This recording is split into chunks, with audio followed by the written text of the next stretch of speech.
ఈ రోజు ఈ మీటింగ్ చూస్తే మొత్తం 10 దేశాల నుంచి గల్ఫ్ మొత్తం ఇక్కడే ఉన్నారు. 3 రోజుల నుంచి చూస్తుంది, ఎక్కడ పోయినా ఏ ఆఫీసుకు పోయినా మన వాళ్లే కనపడుస్తున్నారు. ఒకప్పుడు కింది స్థాయిలో ఉండేవారు, ఇప్పుడు పై స్థాయిలో కూడా ఈ గల్ఫ్ దేశాల్లో ముందుకు వచ్చారంటే, యుఏలో ముందుకు వచ్చారంటే ఇది కొత్త అనుభవం. ఈ రోజు కువైట్ నుంచి, Qatar, Oman, Bahrain, Saudi Arabia నుంచి కూడా ఇక్కడికి వచ్చారంటే ఇది ఒక వినూత్నమైనటువంటి అనుభవం.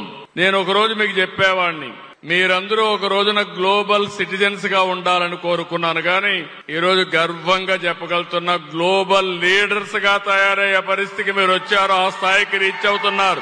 ఈ రోజు ఇంకొక పక్కన ఈ దేశాన్ని నేను చూశాను.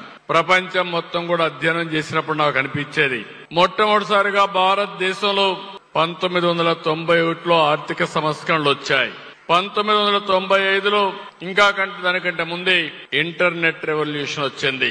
ఈ రెండు కూడా మనం అందిపుచ్చుకున్నాం. ఈ రోజు ఈ దుబాయ్ని మీరు చూస్తున్నారు. నేను ఎప్పుడు కూడా ఈ దుబాయ్ని క్లోజ్ గా అధ్యయనం చేస్తా ఉంటాను. ఇక్కడంతా కూడా ఎడారి, నీళ్లు కూడా లేవు, వర్షాలు కూడా పడడం లేదు. ఇటీవల కాలంలో చాలా ప్రయత్నాలు చేశారు, కానీ అనుకున్న వర్షాలు పడే పరిస్థితి కూడా లేదు.